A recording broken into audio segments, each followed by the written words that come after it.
2 में है right as single logarithmic, ठीक है। अब यहाँ पर आपने इसको सिंगल लॉगरिथम में चेंज करना है, ठीक है। इसको डिस्ट्रीब्यूट नहीं करना, डिस्ट्रीब्यूट फॉर्म में उन्होंने आपको दे दिया हुआ है अलग-अलग लिखकर, आपने अब इसको सिंगल फॉर्म में करना है।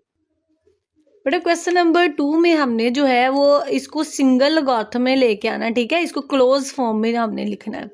अब यहाँ पर देखिए काम हम वही करेंगे कि पहले हम क्या करते थे, पावर होती थी तो उसको शुरू में ले जाते थे, अब पावर को हमने कन्वर्ट करना है लॉगरिथमिक फॉर्म में, ठीक है। अब यहाँ पे देखें ये लॉगरिथमिक का रूल होता है कि अगर पावर शुरू में है तो वो वैल्यू के ऊपर आ जाएगी, ठीक है।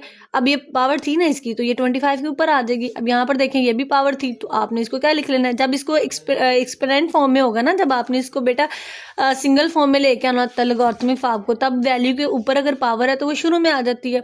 अब यहाँ पे वैल्यू के शुरू में पावर है ना, तो हमने इसको लॉगरिथमिक फॉर्म में कन्वर्ट करना है, तो इस शुरू वाली जो पावर है वो वैल्यू के ऊपर आ जाएगी। तो यही स्टेप हम आगे इसके जितने पार्ट्स हैं सब में यही हमने काम करना है, ठीक है। तो इन दोनों की पावर इनके ऊपर लिख ली हमने।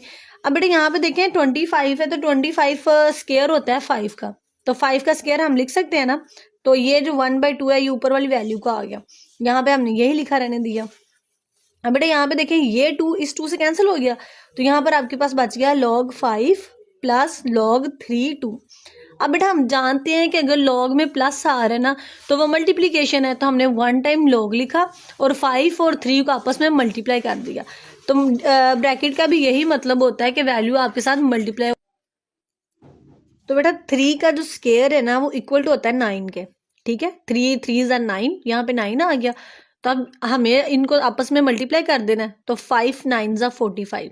तो ये इतनी बड़ी जो वैल्यू थी हमारे पास ये सारी की सारी इक्वल हो जाएगी log 45 के, ठीक है। तो ये हमने जो है इसको क्लोज फॉर्म में लिख दिया। सिंगल फॉर्म में देखें सिंगल लॉगरिथम आना चाहिए आपके पास आंसर में। तो ये हमने पार्ट 1 जो है वो सॉल्व कर लिया है। इसी के साथ हम आगे बढ़ते हैं।